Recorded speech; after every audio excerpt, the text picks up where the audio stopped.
folks, and welcome to Mountain Talk here on WMMT. I'm your host, Parker Hobson.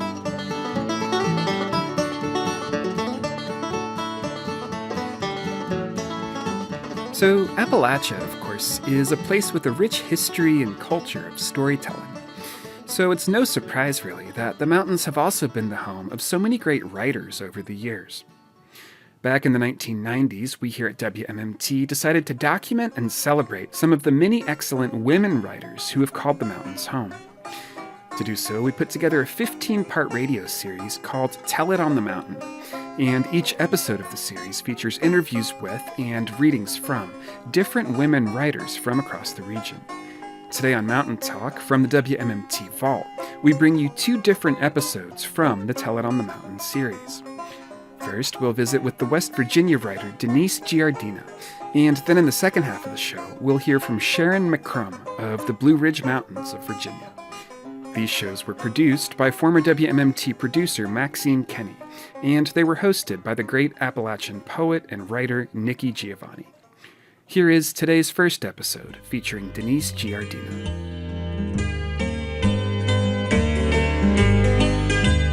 I think there is some anger, especially with the Appalachian novels, but I think there's probably more religion and theology in my books than there is political stuff. I just love being in other worlds and pretending to be other people, or, when I go to sleep at night, I dream stories, sometimes from beginning to end.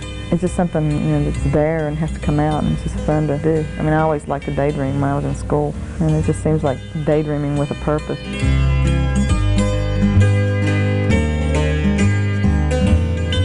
I'm Nikki Giovanni, your host for Tell It on the Mountain, a series of programs featuring women writers who call the Southern Appalachian Mountains home. Today, our featured artist is Denise Giardina, a novelist who makes her home in Charleston, the state capital of West Virginia. She grew up in the coal camps of this mountain state and saw the economic hardship and environmental nightmare which resulted from the coal industry's stranglehold on West Virginia's economy.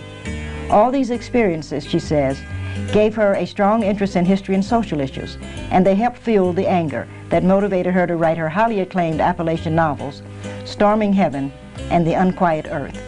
Giardina studied at an Episcopalian seminary and left her work as a church deacon to pursue writing.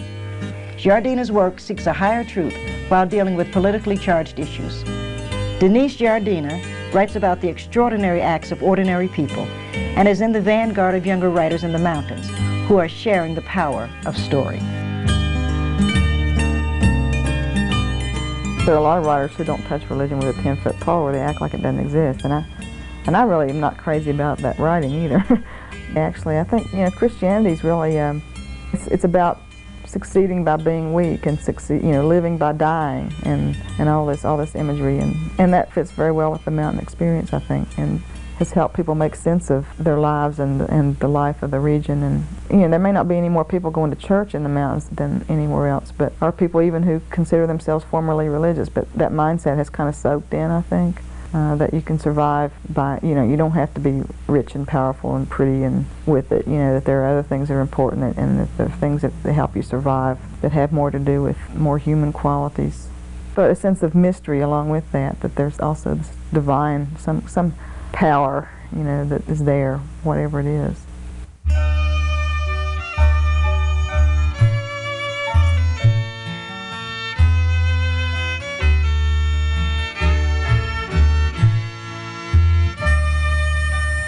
I grew up in a coal camp in McDowell County, West Virginia, which is in the southern part of the state. Coal camps being the towns that companies built and owned. And the main town was Gary. It was mostly a U.S. Steel development. But we lived on up the holler from Gary, and our coal camp was called Black Wolf.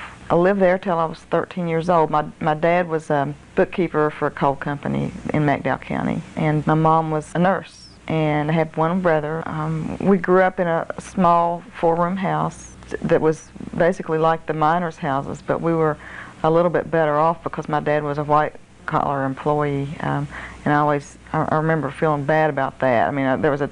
This was a time when the coal mines were going downhill and people weren't working very steady. So I was real aware of the contrast between our family, who ate well and could go on vacation in the summer and buy new clothes, and neighbors who couldn't do all those things. But it was a I think as a kid you notice those things, but you also don't dwell on them as much, or I didn't anyway. And so it seemed like a real idyllic place to grow up for a child who's not worrying about sort of adult issues, I guess. It was, we were totally free as far as going places, and we climbed mountains a lot, except in the summer when it was snaky. And in the summer we went to the swimming pool, and we could walk to. It was just a fun place to be a kid. There was lots to do.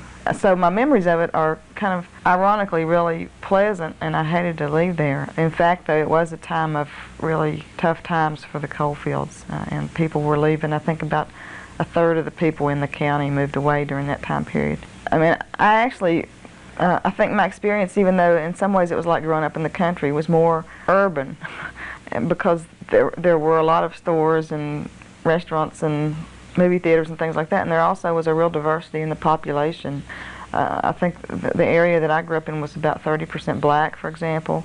There were lots of Italians. Of course, my dad's family is Italian, and there were so many Italians that at the neighboring high school they used to have a big spaghetti dinner every year, and all the Italian women would go in and cook these huge amounts of the best spaghetti I've ever had. Still the best spaghetti I've ever had.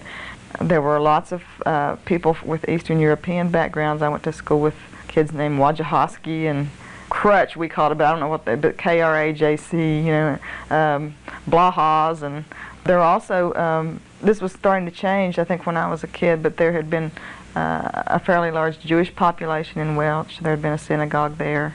There were quite a few people of Middle Eastern background, people of Lebanese background and descent. It was just a real variety of people. You could find, there was even a Chinese family. You could probably find every ethnic group there that you could find in New York City at that time. As far as my family goes, my dad was pretty much, I guess to put it kindly, it's like the sort of the racial attitudes of the day he shared. I guess he was never very progressive on race issues, but my mother was. But I noticed there were several things. There are two real important things that happened, I think, to me when I was a child that opened my eyes to sort of the absurdity of prejudice. And one was that I was on our grade school spelling team, and we ended up spelling for the county championship against a black grade school. And everybody telling us, not my mom, but everybody else telling us, everybody at school saying, "Oh, you're going to win easy," and we didn't. We got blown away. And but then, ironically, we got our pictures in the paper as our area champions, and the county champions, the black school, didn't get their pictures in the paper. So that was a real lesson for me. The other was actually happened out of the county, but we went from McDowell County to Camden Park, which is a big amusement park in Huntington.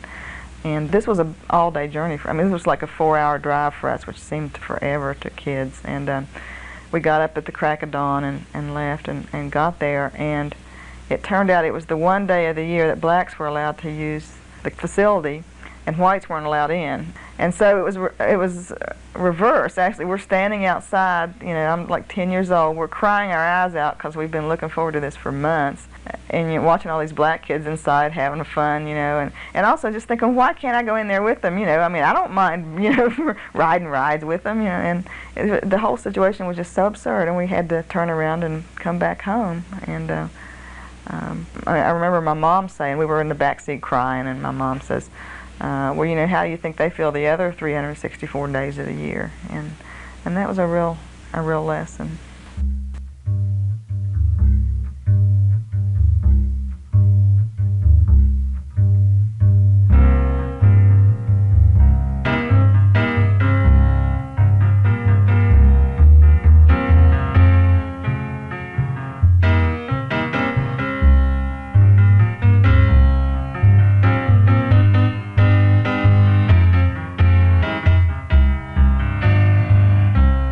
Most fun readings are always the ones where you're reading to people who are actually from the place. And I've done readings in McDowell County where people would interrupt me and say, "Oh, I know that person. That was so and so." And I did a reading in Jenkins, Kentucky, a few years ago at a black church.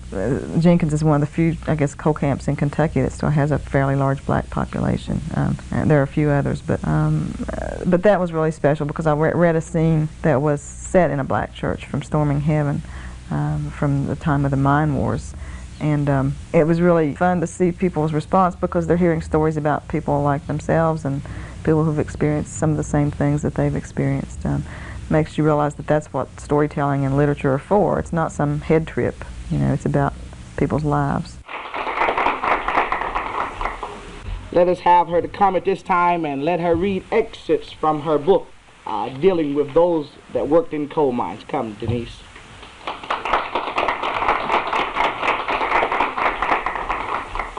One thing that I've learned as I've done writing and as I've learned about our area, and I did grow up in a coal camp over in West Virginia, is that the people who make history and who are really important in history are not always the famous ones. They're not always the people whose names that we know.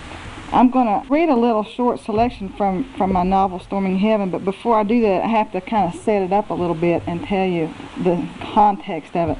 I was doing research for this book, collecting stories about the coal fields, and actually this is something that sort of dropped into my lap. I was sitting on a bench in a shopping mall in St. Albans, West Virginia, up near Charleston, and was sitting next to a man, an elderly man, who happened to strike up a conversation with me, and he started telling me about the early days of the coal mining in Logan County, West Virginia, before there was a union. If you've heard stories from grandparents and great-grandparents from around the turn of the century, you know that there was a time in these coal fields when if you joined a union, you could be killed for that, and there was really no freedom for the miners to stand up for themselves. And a lot of that history got lost because it was a history of people who weren't famous, but it was just really our ancestors. And this man told me a story of something he witnessed when he was a teenager and had gone to work in the mines, and he said that it was found out that the union had been organizing the mine that he worked at in Logan County, and it was found out who the names of the miners were who had joined the union, and in order to make an example to the miners, one of the black miners was taken and thrown into a furnace. And I later had this confirmed to me by a black union worker in Charleston who told me he had also heard this story. And it really haunted me for a long time, and I included it in the book. I'm not going to read that specific part, but I'm going to read something that happens later on when a union organizer comes back to this same area to organize the miners to try to start the union again. His name is Rondell Lloyd. There's a little short part in here of singing, and I'm not a real good singer, so when I get to that part I'm going to ask y'all to help me, but I'll let you know when that comes.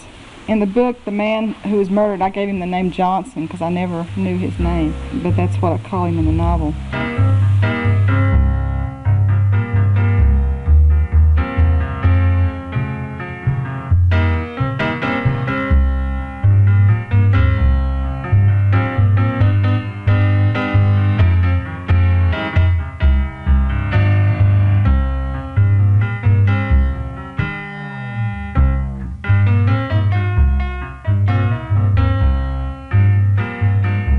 Who can say why the miners were ready to listen to me?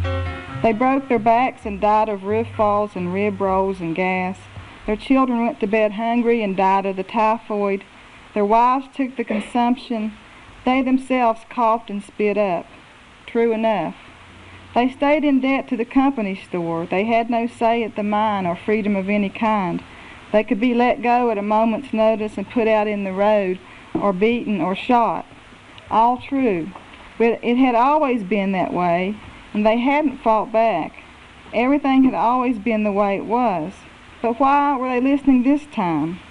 I visited Doc Booker's church up toward Jenkins Jones at Conklin Town. It was named the Uprising Chapel. The congregation huddled on benches, their faces soft as black velvet in the lantern light. Doc, one of the elders, asked me to say a few words before the preaching. I walked to the front of the church and looked down at my toes in a fit of shyness. I ain't no preacher, I mumbled. I couldn't remember the neat little speech I had practiced about the Union and solidarity, so I told him about Johnson. The terror of the scene returned to me. It was hard to speak very loudly, and I feared that I would frighten them. It's an awful thing to see a man die that way, I said. Even more awful to be the man killed. It was a painful death. He had to carry himself clean out in his mind in order to face it. They sat in silence, Johnson screaming and burning before their very eyes. But he went out singing, I said. I seen his head roll back and his eyes was wide open. He was looking to heaven, ready to charge right up to the gates. He already knew about death. Everybody in this here church knows about it. You face the roof falls, you lose your young'uns to the sickness. Johnson, he didn't wait for no roof fall. He went out singing. I had raised my voice without realizing it. A woman in the back cried out, "Praise the Lord! Praise you, Jesus!" "Amen," others took up the cry. "Praise Jesus!" "Johnson wouldn't be a slave no more," I cried. "He died a free man. They slaves today in Justice County, both white and black. It's time to break them chains."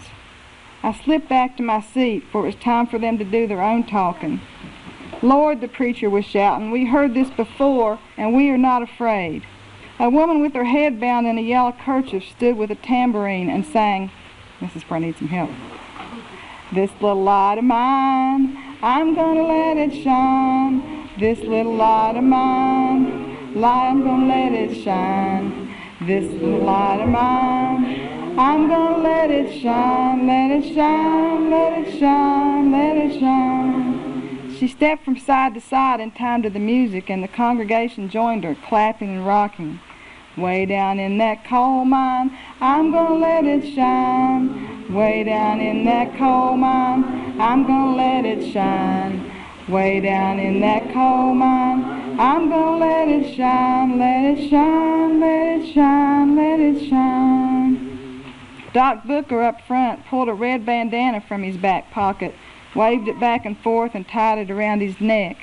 It was an old sign of poor people standing together, the red badge of the Union, and a death warrant if seen by the gun thugs. I tied on my own bandana. "This little light of mine, I'm gonna let it shine. This little light of mine, I'm gonna let it shine. This little light of mine, I'm gonna let it shine, let it shine, let it shine, let it shine." One by one, the men fished out their red bandanas, knotted them around their necks. "Can't no fire burn me, I'm gonna let it shine. Can't no fire burn me, I'm gonna let it shine. Can't no fire burn me, I'm gonna let it shine, let it shine, let it shine, let it shine." Doc placed a stack of Union cards on the communion plate beside the broken crackers. When the plate reached the back of the church, the cards were gone. The pianist played a rattling version of "Precious Lord, Take My Hand." They sang again, and their shadows danced across the ceiling. I sat still all through the preaching about preparing roads in the wilderness and making straight the way of the Lord, about John the Baptist, Herod, messengers, persecutors, martyrs. The preacher, a short man in a flowered vest who worked in the Jenkins Jones mine, took my hand after the service. "The Holy Ghost got a hold of us now," he said. "Why now?" I asked. "Why not 10 years ago or 10 years from now?" "It's the fullness of time," he said. I love that phrase, the fullness of time. I shivered to whisper it to myself, for I sensed that we were living in it right then. Nothing afterwards would be so important, not like what was happening there on Blackberry Creek. We are put on earth for the fullness of time. We spend our days reaching it, and then we pass on. Thank you all for helping me, and thank you for listening.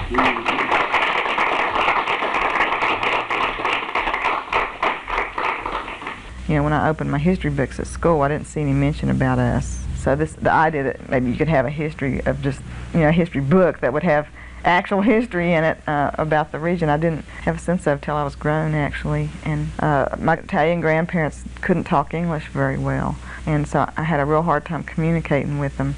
And so I just never asked them questions like that because I knew I wouldn't be able to understand what they said anyway.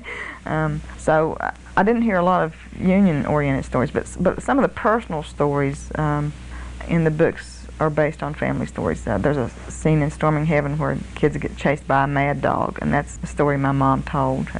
There's a scene where in Unquiet Earth where Rachel, the female character, gets caught in the middle of the river when the ice is breaking. She's on a mule, and that's based on something that happened to my mom. And some of the characters, Aunt Becca in Storming Heaven's based on my Aunt Missouri, my great Aunt Missouri.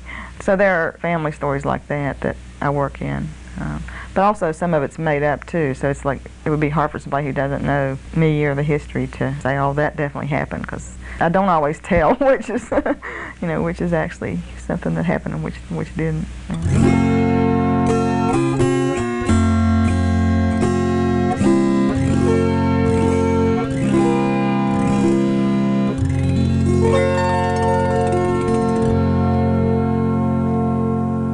In the process of working on the book I'm on now, I'm having to sort of redefine my writing, or my image of my writing, or I've just expanded my understanding, I guess, of what I'm doing, because I'm doing something that's set in the past, but I'm doing it differently than I did my first novel, Good King Harry. And I realized I've kind of progressed. I think Good King Harry probably is a traditional historical novel in every sense of the word. I tried to stay as close to the history as I could. My purpose was to I love the Shakespeare plays, but I wanted to get at the real person behind the plays, because I knew Shakespeare had taken quite a few liberties.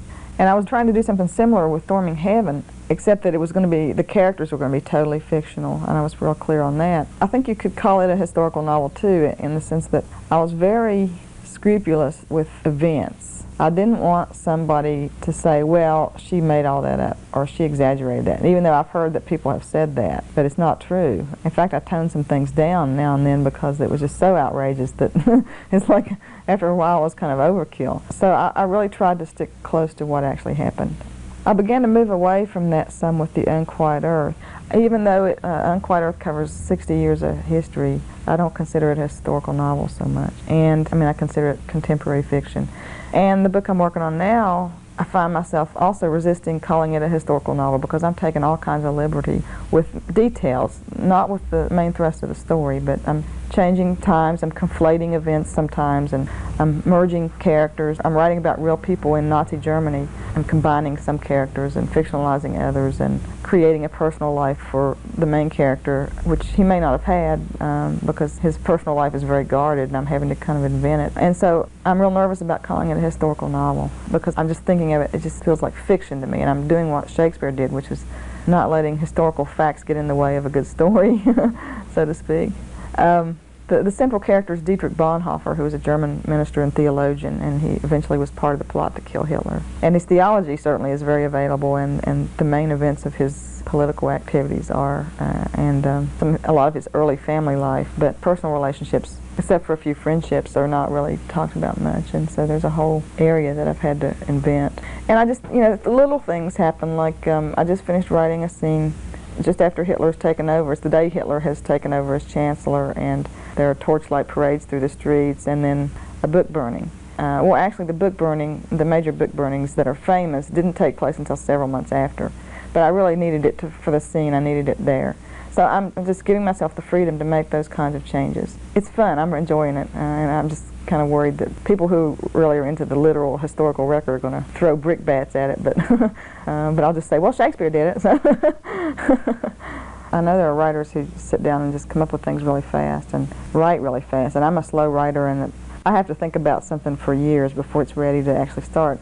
And they evolve and change and grow, the stories do, quite a bit before I'm ready to set them down on paper, because I often don't know anything about it. I just know that there's this obsession or something, but I don't know what I'm going to say about it or what the story's going to be. Or I think subjects choose me, and I felt that with all of them, including the Henry V, which is not Appalachian, but it's just, for some reason, I obsessed on that character. And there are issues that are raised by their lives that interest me. In terms of Henry V, it was the way somebody deals with power and the way people rationalize their bad deeds and convince themselves they did it for the right reasons or something.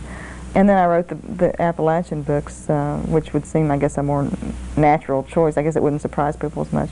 But the Nazi Germany has always fascinated me, too, ever since I was a kid. I've read things about it and watched things on, I remember watching Rise and Fall of the Third Reich. It was a documentary back in the 60s of the William Shirer book that was on TV and was publicized a lot. And I just watched it, just glued to the TV, and just fascinated by it.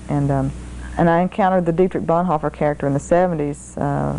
Episcopal priest friend of mine gave me his letters and papers from prison, and I read him some in seminary as well. And he and the larger resistance movement have always just fascinated me. Wondering what would I do in that situation, and also coming to realize that the people involved were not saints, and they made mistakes, and they were cowards at times. And the whole issue of how you deal with your country. You love your country, but sometimes you have to, what's treason? When your country's doing something evil, is it treason to betray your country? I mean, you have someone like Bonhoeffer who's passing secrets to the enemy during the wartime, and that we would consider that a heinous crime in general, but because of the situation somehow. So it's just I don't know, a character, a person interests me. I've also not gotten away from the Appalachian focus, by the way. There's a couple chapters I've already written set in West Virginia, and there'll be a couple more to come. I'm thinking after I finish the Bonhoeffer book, I'm probably going to allow myself 3 or 4 years to just read, first of all, and I'm collecting books that relate to the subject that I'm interested in, or the subjects. It's kind of a weird mix right now.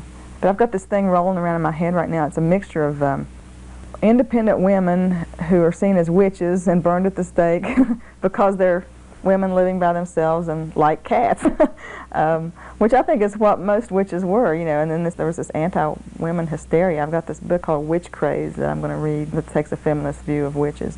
But there's that, and then I'm also interested in fairies and something to do with both the mountains and England somehow. I mean, we're talking about the 17th, 18th century. And also the Revolutionary War period, just this whole idea of the birth of America and Native Americans. And that seems to have no relationship at all, but I think somehow it's all going to fit together somehow, and I see it sort of as maybe a fantasy novel in some ways too, like maybe something where there are magical happenings or something, I don't know. But that's all I know about it.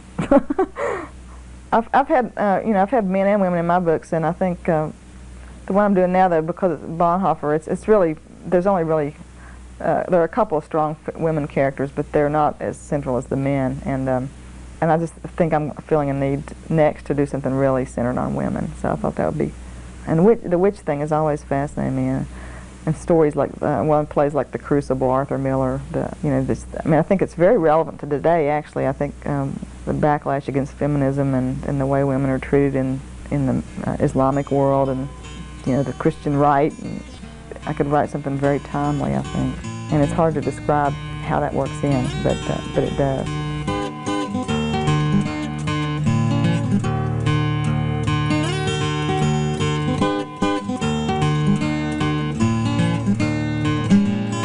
Our series, Tell It on the Mountain, and this feature on the life and work of writer Denise Giardina was produced by Maxine Kenny at WMMT, the public radio station of Appalachia in Whitesburg, Kentucky. Giardina read from Storming Heaven, W.W. Norton and Company. Special thanks for the production help of Gary Slimp, Kate Larkin, Tom Hansel, and Stephanie Whetstone.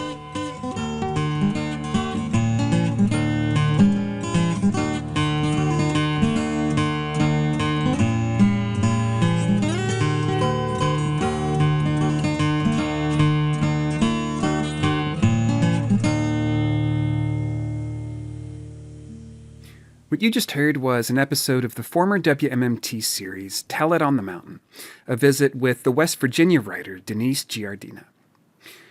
We're going to take a short break here, but stay tuned for more mountain talk after the break.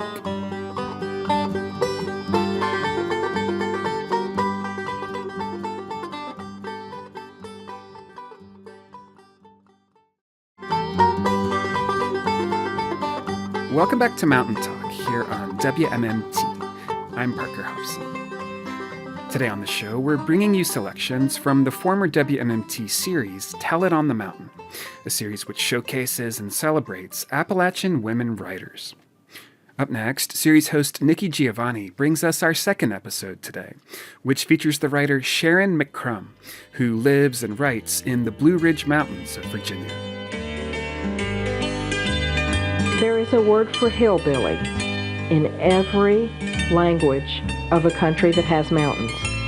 In Vietnamese, it's the Hmong, and it's the Hinterwaldlers in German. But every country has a word for hillbilly. And so if we all have a word for hillbilly, then all the Hinterwaldlers and the Hmongs and the rest of us must have something in common. And I think it's the independence, the pride, the spirit, the love of the land, all of that. I'm Nikki Giovanni, your host for Tell It on the Mountain, a series of programs featuring women writers who call the Southern Appalachian Mountains home. Today, our featured artist is Sharyn McCrumb, a suspense writer and novelist who now makes her home in Charlottesville, Virginia. McCrumb grew up the great-granddaughter of circuit riding preachers. Now in her 40s, Sharyn McCrumb is a prolific writer publishing a major work at the rate of at least one a year. McCrumb has received every award given to mystery writers. In her much-acclaimed Ballad series, McCrumb defies the whodunit label, but continues to write popular fiction in order to bring attention to some of the burning issues in Appalachia today. For Sharyn McCrumb, just telling a riveting tale of intrigue is not enough. Her books transcend the boundaries of a good read as she instills a point of view through powerfully directed plot and narrative.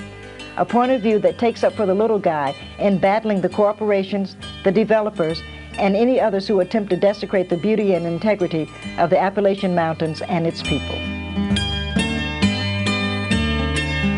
The more I traveled and was sent coast to coast and then to other countries on tours, the more I kept meeting people who thought Deliverance was a documentary. And I thought, if there's one thing that I can do with serious work, let me portray the culture that I come from in a way to make people understand it. To tell them that we have a really beautiful culture with a fine heritage to be proud of, and it's not Little Abner. And I think somebody needs to be telling people that Appalachia is not a place of Dukes of Hazzard and so on. And the only way that I can reach a large enough number of people to make this statement is to write books that they're willing to read. And I'm not dumbing down by any means. There's certainly symbolism. There's certainly literary content. In the second book, I was compared to Eudora Welty, and that's about as high, I think, as you can get. But I'm not going to go into the literary conventions of the MFA School of Literature in order to please critics who think that if too many people understand your book, it can't be good. Early in my career, I was labeled a mystery writer, but the Ballad series, the ones that are set in Appalachia, If Ever I Return, Pretty Peggy O, The Hangman's Beautiful Daughter, She Walks These Hills, are not mysteries. In each successive one in the Ballad series, the plot is not linear in any of them. In Hangman, I laughed when people talked about it being a mystery because in the second chapter of that book, a family is killed and the murderer commits suicide. Now, if that's your idea of a mystery, then you can do a book report on a stop sign. You know, I mean, how hard is it to figure out who done it when the guy's lying dead at your feet? So there must have been something else going on in that book. That was not a mystery. That was not a whodunit in any sense of the word. So what it was an examination of the culture of a mountain community. If people want to call me the Tony Hillerman of Appalachia, I will certainly take it and hope to live up to his reputation for humanity, too. But what I'm trying to do is something more complex. I'm trying to highlight environmental issues, which he has done occasionally. In A Thief of Time, he talked about issues in archaeology. I want to talk about how the people are sometimes treated here. I did get into that. We talked in She Walks These Hills about how the Cherokee National Forest was established by throwing people off their land. It was the Trail of Tears in the 1930s.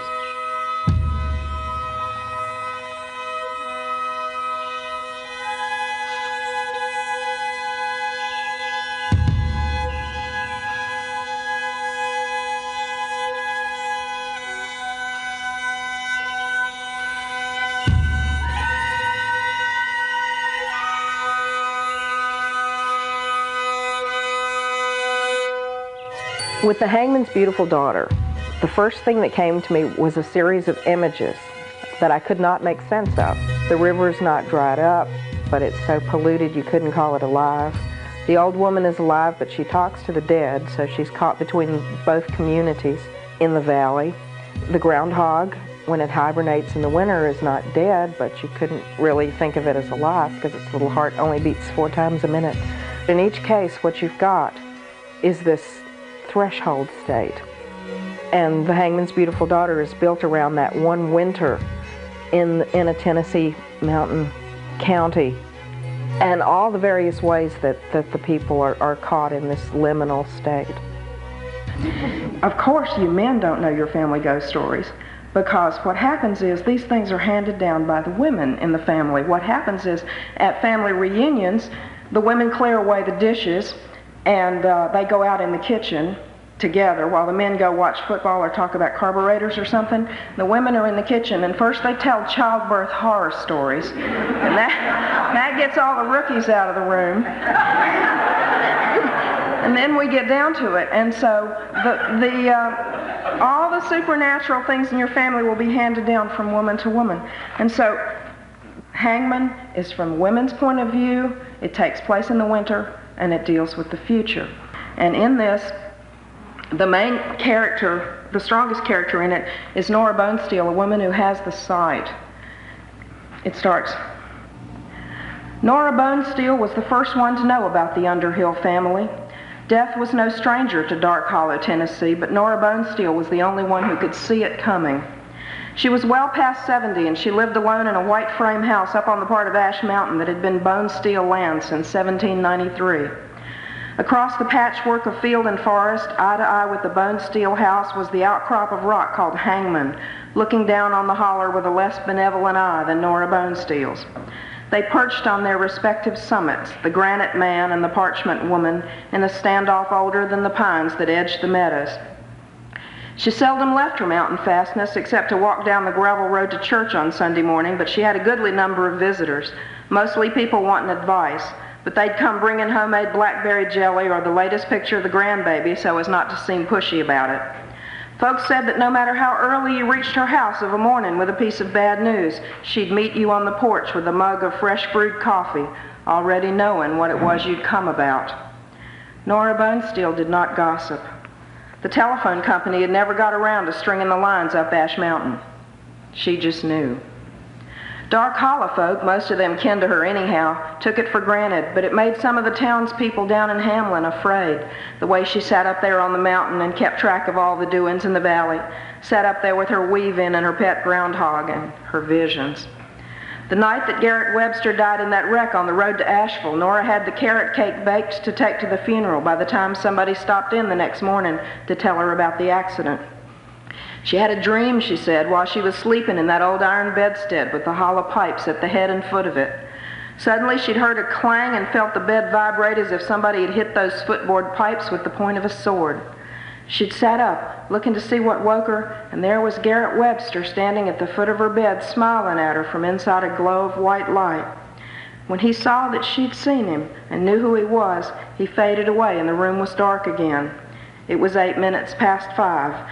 Nora said she got up right then to start fixing that cake for Esther Webster and the boys. The state trooper's report said the wreck between Garrett Webster's car and a semi on Route 58 had occurred at 5:08 that morning. It also stated that Webster never knew what hit him, but Nora Bonesteel reckoned he had. The other liminal state, there are several others in the book. The Pigeon River is the most liminal thing I can think of, and there's a section on that, but the other one is Naomi Judd.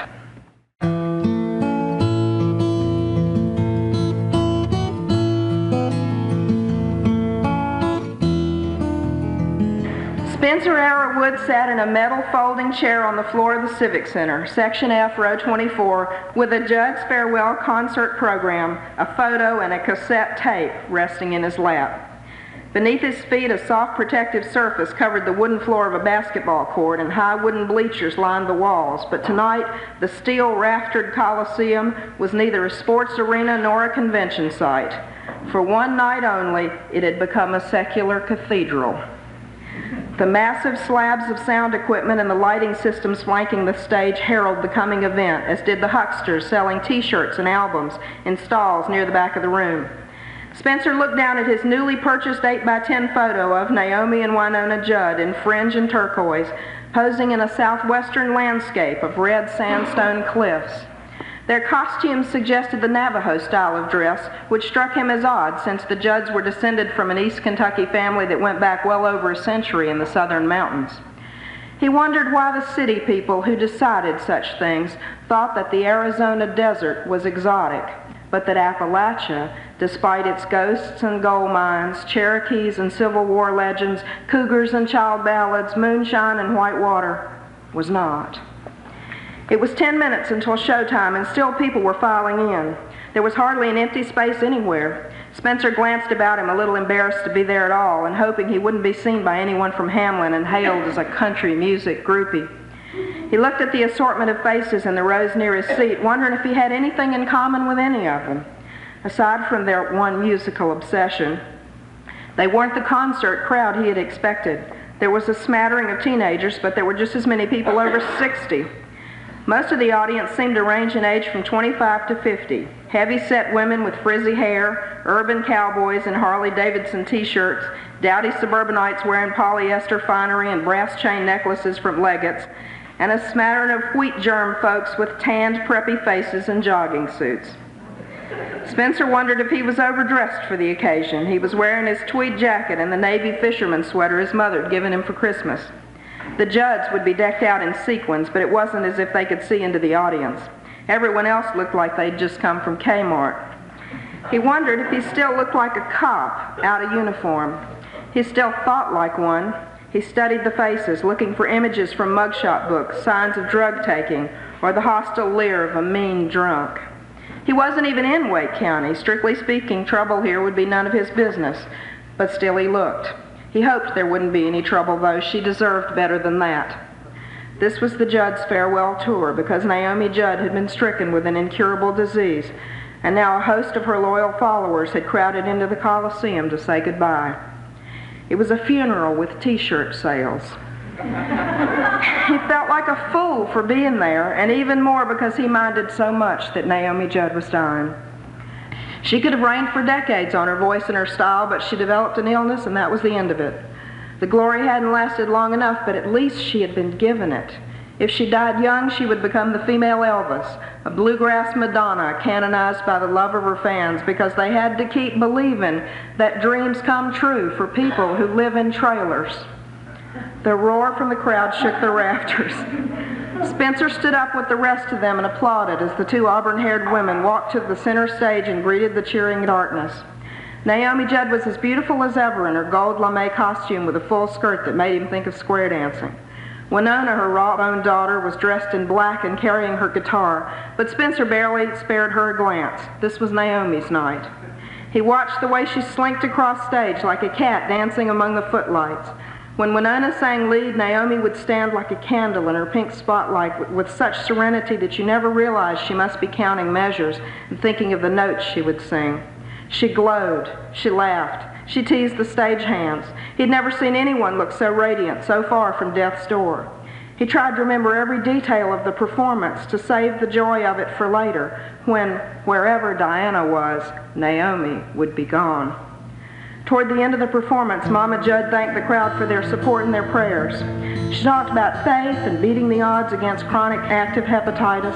Then Winona chorded a note, and they began to sing a slow, sad song. One day a mother come to a prison to see an erring but precious son. She told the warden how much she loved him. It did not matter what he had done. She did not bring him. It was several moments before Spencer glanced away from the stage, his attention caught by the flicker of lights in the darkened hall.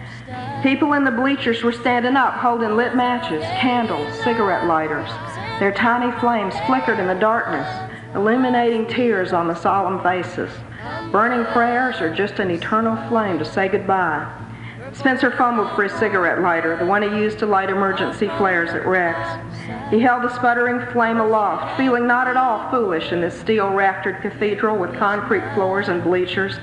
He felt his eyes sting and a tightness gather in his throat, but the sadness was gone. He was paying tribute to a legend. If God granted miracles by a majority vote, Naomi Judd would live another 100 years. She did not Thank you. The reason I put her in the book was because the book was about liminality, ways of being on a threshold between life and death. And she was to illustrate the idea of a celebrity who retires, that she's not dead, But because she's no longer on the television or on the radio, she's gone from our lives. So she's in that liminal state where she exists, but she doesn't exist in our consciousness anymore. And so the sheriff in the book has a crush on Naomi Judd, and he's devastated when she's forced to retire because of her illness. So the book came out, and about 6 months after it came out, I got a letter from Nashville, and it was from Naomi, and she was very gracious about the book and thanked me for it and sent me a tape of some gospel music that she enjoyed, and said for me to tell the sheriff that her blood tests had been normal lately. And I was very pleased that she liked it. And in fact, when her autobiography, Love Can Build a Bridge, came out, I was mentioned. So I must have gotten 3 copies of that book from various people in New York. He said, "Did you know you're in this?"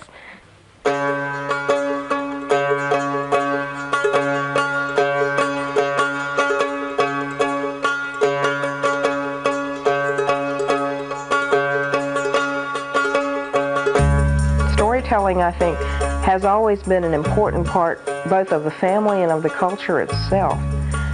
The Reverend John Arrowwood, who was my father's grandfather, was a circuit preacher in Mitchell County. He would ride on a saddle horse from one church to another over the mountains. This was back before the turn of the century, and preach at a different church in succession each week, and he married a preacher's daughter.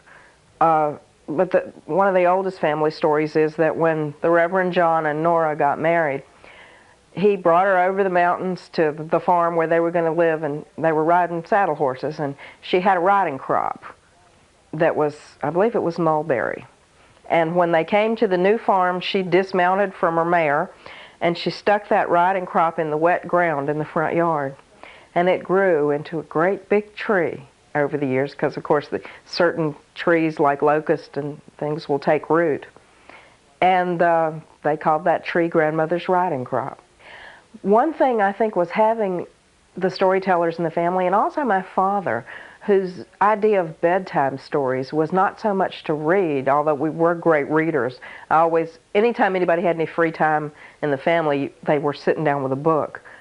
But I remember when I was 3 and 4 years old, he would sit down and my bedtime story would be something like, once there was a prince named Paris whose father was Priam, the king of Troy.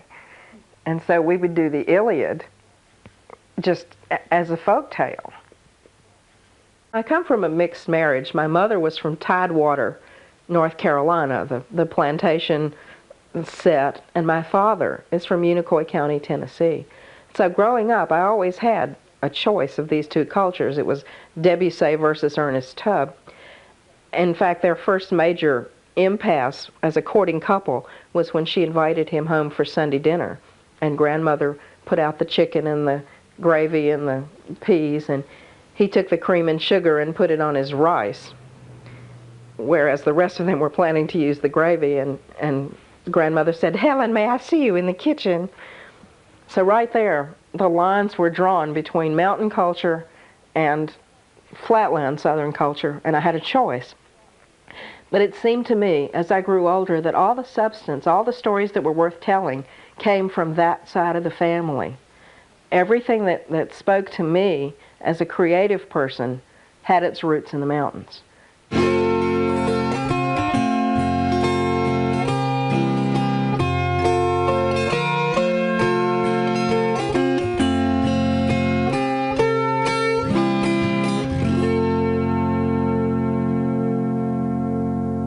I write 2 different kinds of novels.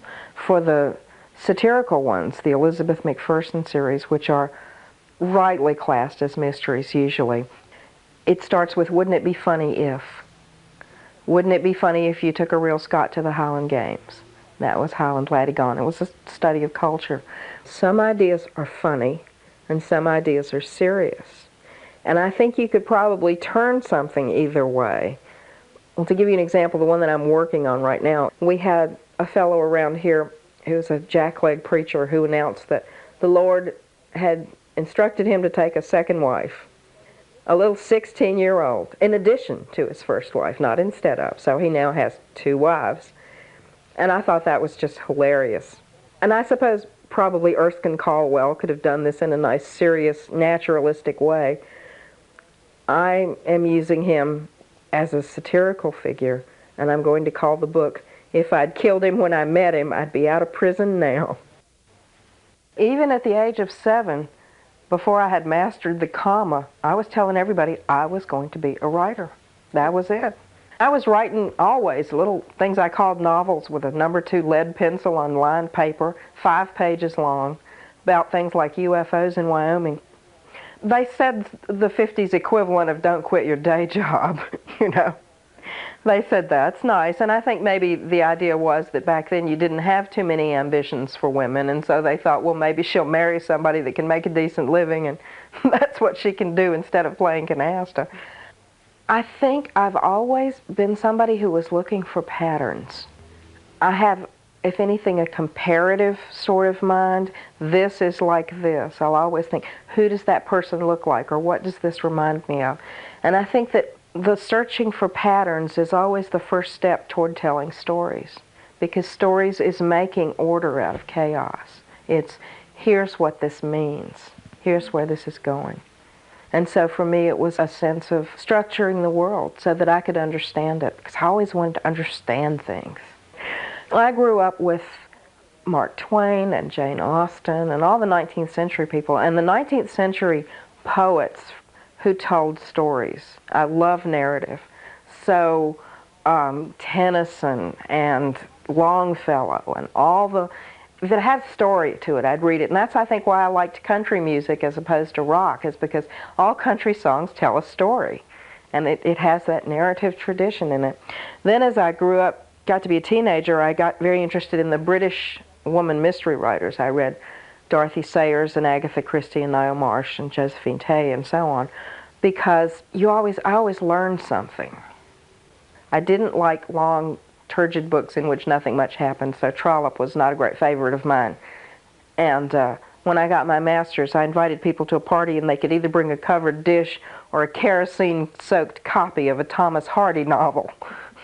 So I did tend toward the plot guys, and that's why when I grew up and mainstream fiction got taken over pretty much by minimalism, I opted for things still with that strong narrative to it. I just couldn't write 3 days in the life of an indecisive person to whom nothing happens.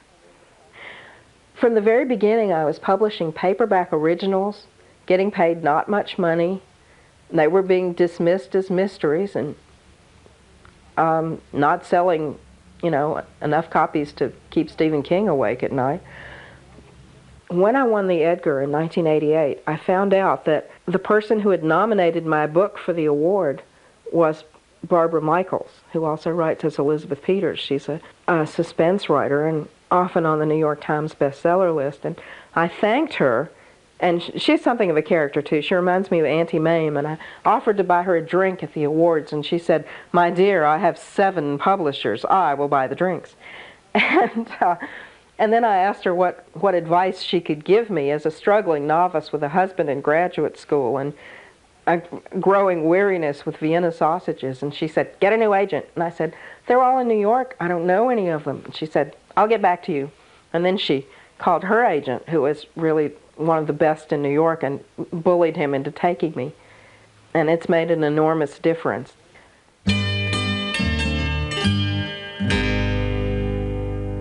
I get letters from people who say, "You are so lucky to live in a region with such a wonderful culture and heritage." And this is much better than the old response I used to get, which was, "Isn't it dangerous to live there?" So I think I am making a difference. And when The Hangman's Beautiful Daughter came out, I got several letters from people who said, "I want to write my congressman about this river pollution." I really enjoy writing, and I love getting ideas and researching them. And I have so many stories to tell. And they're not always about the same thing. My agent will call and I'll say, "Can I do this book set in the 25th century?" "No." "Can I do this book with Mark Twain and Ulysses S. Grant?" "No."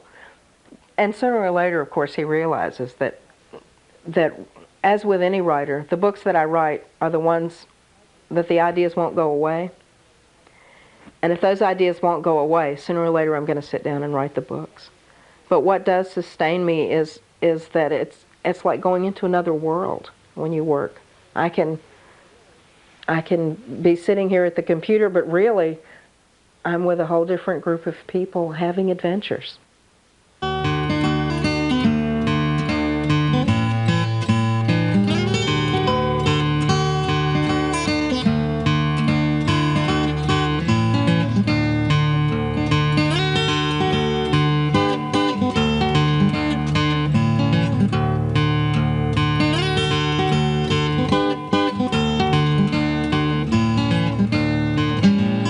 Our series, Tell It on the Mountain, and this feature on the life and work of writer Sharyn McCrumb was produced by Maxine Kenny at WMMT, the public radio station of Appalachia in Whitesburg, Kentucky. McCrumb read from The Hangman's Beautiful Daughter, Charles Scribner's Sons. Special thanks for the production help of Gary Slimp, Kate Larkin, Mike Sloan, and Stephanie Whetstone.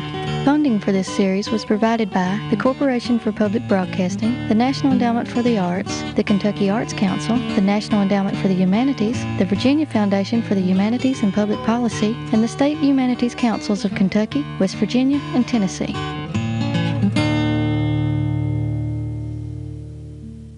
You've been listening to Tell It on the Mountain, a former WMMT series that was produced back in 1995 by then-WMMT producer Maxine Kenny, and the series was hosted by Nikki Giovanni. Each episode of Tell It on the Mountain showcases different Appalachian women writers, including Sharyn McCrumb and Denise Giardina, who we heard from today, alongside names like Wilma Dykeman, Bobby Ann Mason, Barbara Kingsolver, and many more. If you enjoyed what you heard today, keep an ear out, because while this series was originally released on cassette tape, we at Appalachia will be digitally re-releasing the whole series soon. In the meantime, that's it for Mountain Talk today. Thanks so much for listening. For WMMT, I'm Parker Hobbs.